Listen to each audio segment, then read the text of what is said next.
Hey sweet people, and welcome back to my channel, or if it's your first time, welcome especially. I'm Sally. I'm really glad you're here. If you hear any rustling coming from outside, it's because the windows are open or any beeping from cars going by. Windows are open. It is 65 degrees outside and beautiful, so I have the AC turned off and I'm just enjoying the breeze coming through. But as you can tell by the title of today's video, I'm going to be talking about where to get started with pro-metabolic. And if you don't even know what that is, I encourage you to go back and start out with my what is pro-metabolic video. That's going to give you that context you're looking for. And then make sure you're subscribed to the channel because this is going to be the first video in a part 3 series. So make sure you're subscribed. Today we are just going over the basics. Before we get into any specific foods and specific micronutrients, we're really going to focus on blood sugar balance, macronutrients, and just meal timing. Those real good foundations to help you be set up well to balance your blood sugar and keep those hormones stable on the base level before taking it to the next step. Because if we start, prioritizing all these specific foods, but our blood sugar management is still all over the place, we're not going to find the results and we're not going to feel better to the extent that we would like to. So that's what we're doing today. I do want to say before we get into that the concept broadly behind pro-metabolic is that we are getting, most of our nutrients from whole food sources insofar as that is possible. And so everything that I'm talking about today, the foods we're talking about, we are thinking about, getting them from whole food sources or eating things that are not super processed. And that really is instrumental to making this work and getting the most from this approach. So let's talk about just basic calorie needs and macronutrients first. Disclaimer, I am not a dietitian, so please take this with a grain of salt. Just understand this is what has worked for me. And I am summarizing, in a sense, the research that I have done, but everyone should be doing their own research. I just hope this kind of, helps you jumpstart that. But a lot of women, especially who have kind of been in and out of diet culture, unfortunately are eating much fewer calories or many fewer calories than they really should be. It's kind of scary, but I've heard stories of people eating as few as 800, 1200 calories a day. And while this does not apply across the board and you need to do your own research, find a reputable calculator to help you figure this out, most people need to be eating at least 2,000 calories a day. I can tell you with confidence for myself, I am eating at least 2,500 calories in a day. That is just for maintenance and not considering extra, we'll say exercise that is out of my routine. That being said, I am a very active person. I'm a fitness trainer, and so I'm doing that for work. But that just hopefully will give you a little bit of perspective of how significantly a lot of people are under eating. So figure out how many calories you need to be eating, research a reputable calculator, and then you can input, height, weight, activity level, all of that good stuff, and that's going to help give you a starting point. And just bear in mind, usually the results that are going to come out of that, it's going to be your basal metabolic rate. It depends on the calculator you're looking at, but if you see something that says basal metabolic rate, that is not accounting for exercise. That is just existing. Literally just existing. If you were to be in bed all day, think about it that way. But now let's talk a little bit about the different things that make up the food we eat, and those are the macronutrients. So we have 3 macronutrients. You have protein, carbs, and fat. And another big myth that needs to be busted of this world today is that any of those should be villainized. Essentially, all 3 of those macronutrients are incredibly important, and unfortunately, people tend to swing to extremes. You see a lot of people doing a very high carb, low fat diet, low protein diet. You see people doing a super high protein, high fat diet like keto and just completely leaving carbs out of the picture. And while oftentimes people will feel good on that in the short term, in the long term, that feeling good is because of cortisol, and cortisol being high for a prolonged period of time really wreaks havoc on your system, on your mineral levels, on your hormones, all of that. And so that's why we are taking a balanced approach here. That's what this is all about, just working with our physiology to optimize our health. And those are all 3 important building blocks that we need to be eating. So another thing you can do is do a little bit of research depending on what your goals are, if you're trying to build muscle, if you're kind of trying to maintain, about how many grams of the different macros you should be going for each day. And my point with saying figuring these things out isn't isn't to say that you should be tracking them for the rest of your life or for a lot of time.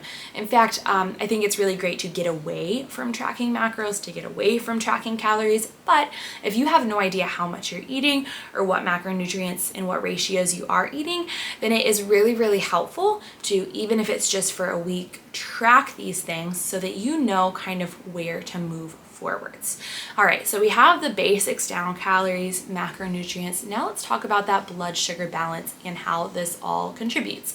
So a big thing that we also see and that many people experience is blood sugar going up and down, spiking and dropping, that feeling of being really hungry, and then just getting really tired after meals because your blood sugar, again, is swinging up and down. And that really is not ideal. There are, natural curves that happen pre and post meal, but if we wait too long, especially if our bodies are not in a state where they can ideally handle stress, then that can again wreak havoc on our bodies and send those cortisol levels up, which really deplete those minerals. Okay, so all of that goes to say a place to start that I highly encourage you to do, that I started with, is to just make sure you are eating every 3 to 4 hours. And we really want to make sure that every 3 to 4 hours we are having a carbohydrate source and a protein source, because those two things really balance each other out. Now you do want a little bit of fat, but when we're prioritizing whole foods, oftentimes that fat is going to come with your protein or even with your carbohydrate. And so we don't necessarily need to think about adding fat in deliberately. Just let that be a little bit more natural. But make sure you're having some protein and some carbohydrates, because those carbohydrates are the direct fuel for your body. But if you don't have protein, you'll see that blood sugar spike. If we have protein but not carbohydrates, then we are not getting that direct fuel. Our body runs on glucose and it's having to work a lot harder, and it causes a lot more stress to the body for it to get the nutrients it needs. Okay, so that's why we're going to eat every 3 to 4 hours. And again, it could be a little different for some people. Maybe you find that you actually need to eat closer to every 2 to 3 hours. You could do that instead. And then as you get kind of stronger into a better place, a great thing to do, I don't know why I said great thing to do, something that you might be able to do, we'll say, is push it back a little bit. Okay, so you may be eating, more like every 4 hours, and your body can handle that. But it's all about making sure our bodies are supported and safe and able to tolerate stress. And stress can be as simple as, not eating frequently enough. So we've talked about that, and including eating protein and carbs together. And then the last thing in terms of kind of blood sugar balance, cortisol, and timing that I want to talk about is making sure that you are eating within the first 30 minutes of waking up. I guess there are two things here. Making sure you're eating within the first 30 minutes of waking up. Our cortisol levels rise to get us out of bed in the morning.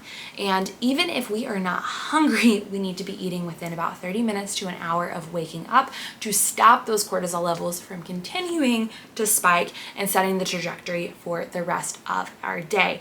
Now, if you are not hungry when you wake up, that honestly is not a good sign. And I don't say that with any judgment in my voice. Like, that used to be me 100%, but it really isn't a point of pride to say, oh yeah, I'm not hungry when I wake up. That's actually an indication oftentimes that your metabolism or your metabolic health isn't necessarily where it should be, or where it could be at least. And then the other thing that also has to do with that cortisol is making sure that we are eating something before we have coffee, or at least with our coffee, because caffeine is a metabolic stimulant, and it can actually be really great for you, as long as you're sourcing it properly, it is clean, and you are brewing it properly. However, if we have it on an empty stomach before we are properly fueled, it is just going to keep throwing those hormones out of whack.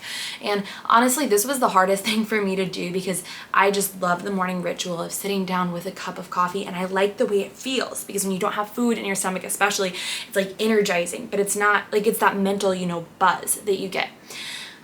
Well, again, that's from the cortisol. It's just like super hyper focus that you get, which is a symptom of being in your fight or flight state. And we don't want to live in our fight or flight state. We want to be in the rest and digest state. And so that's why we need to make sure we're fueling our bodies properly and eating first. And I promise it still feels good. It's just been a gentle shift. I have videos talking about kind of pro-metabolic snack and breakfast ideas. And if you want to check out any of my what I eat in a day videos, I share some great options for things you can eat that are a little bit lighter on your belly before you have your coffee and before you have, you know, a big breakfast. But I really am at the point now where I look forward to waking up, having a huge breakfast, just because I find it prepares me really well for the rest of my day.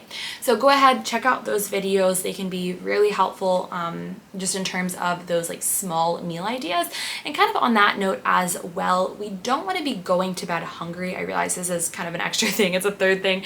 But we don't want to be going to bed hungry. And you don't want to be going to bed stuffed either, but it isn't helpful to extend the fasting period beyond just the time that we are sleeping. And it, you know, can just make those stress hormones go higher if we're like, oh, I'm starving, go to bed anyway. It's just a myth that that's good for you. So sometimes something like a gelatin gummy, a little piece of fruit with a little bit of cheese or something like that can be a great snack just to keep that blood sugar regulated over the course of the night. And also what a lot of people will find is that they sleep a whole lot better. Myself included, I find that I sleep a whole lot better when I just have that little bedtime snack. So I hope this is helpful to y'all. Again, make sure you're subscribed so you don't miss parts 2 and 3 of this series. We're going to be getting into kind of the whole foods that we can be prioritizing to make sure that we are getting the nutrients our bodies need. And then in the last part, we're going to get even more technical with some things that, you know, after you've made some swaps, after you've really locked down those whole food items, anyways, next steps you can take. I really appreciate y'all watching the video. I hope that you enjoyed. Comment below if you have any questions. I'll see y'all next time. Bye.